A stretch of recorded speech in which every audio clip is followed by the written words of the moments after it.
Speaking of going the extra mile, the team at Faith made a decision, you and the team made the decision to help out the county with vaccines and participate in helping through that phase of the pandemic.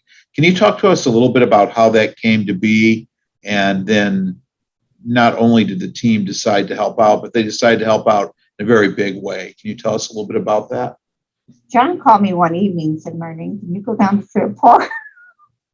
He said, we've been asked to see if we can maybe help with the county giving vaccinations. We all went down to Fair Park to see what it was all about. It was a maze.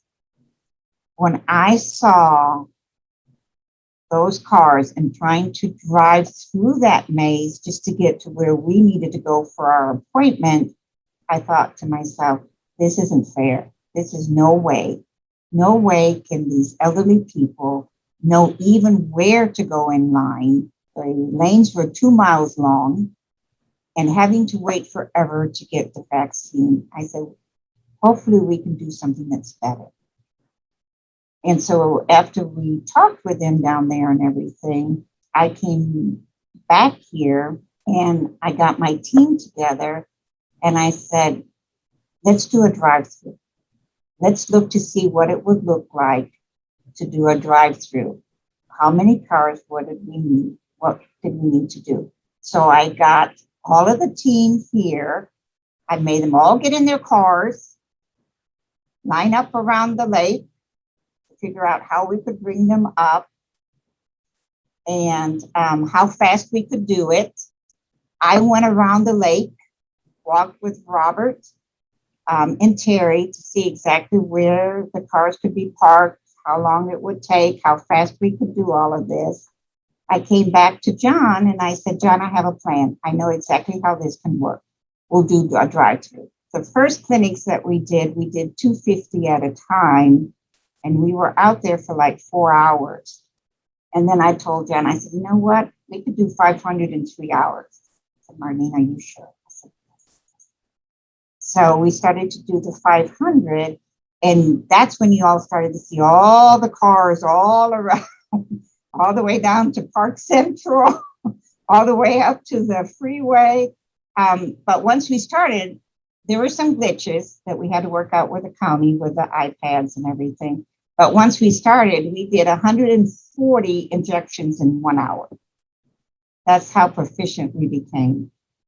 And the team loved it because they were giving back to the community. We were able to do something for the community. We were, instead of being at the other end of someone dying, we were able now to provide something that would keep them living longer, that we were part of something that was so great in this community to give the vaccinations and to be part of that. And that to me will always be a history with this, with Faith Hospice, that this is something that we've been able to do. And then we've been able to help our sister, PDN, help them with some of the residents and their staff. And then also, we've also branched out and helped also Juliet Fowler. And it has been a big blessing. Can you talk about the interaction? If you're doing 100 plus individuals in an hour, there's still a personal interaction with each person who receives the vaccine. Talk to me about that and the importance of that. It is always important that you treat each individual and respect them and call them by their name. And that's what our nurses have done. Not only that, the people who come are so grateful. They're clapping their hands, they're beeping their horns. There is always cheer going on. Everyone, one more. We vaccinated one more. And they also get a lollipop. And that just brings cheers and smiles into all of their faces. We've had people circle back, bringing donuts to us, bringing us gift cards, Starbucks, because they are just so thrilled. And we've had them come back for their second vaccination, and they will ask for the nurse. They'll ask for LaDonna. They'll ask for Rhonda. They'll ask for Michelle because they made that personal interaction with them when they gave them the first. Even though we run very smooth and keep it going, it's still always personal. It's about that person that's coming to get that injection.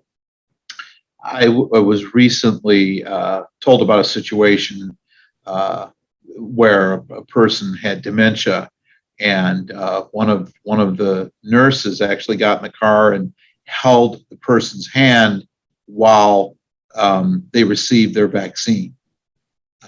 And that was not the first time, I believe, that happened. No, there will be some that, and it doesn't matter the age, because we've had some young, we've had some more mature. They'll say they'll be scared. So as soon as we hear that, immediately one of the nurses will go and open the back door, hold their hand while the other nurse is giving them their injection, and just talk with them. And before they know it, did you give me the shot? I didn't feel a thing. It's all over. Okay. It's about meeting the needs of where they are. And addressing that fear, and who would have thought, and I guess now, hindsight being 2020, the most perfect person to walk somebody through something as frightening as the vaccines and the uncertainty with the pandemic is a hospice nurse or a hospice professional. It's very much a great culmination of what you all do. We also had a gentleman come, and also his daughter came a little bit later, that he was concerned and worried about coming because he had just lost his wife at the center. So he had mixed feelings about coming, but he wanted to get the vaccination. So when he came, it was such a relief. And he was so, because he wasn't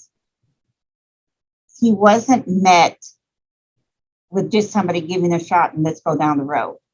He was met. He was able to tell a little bit about what had happened, his fear, and the nurse was right there to help him along with that. How great is that? You can't ask for anything better than that.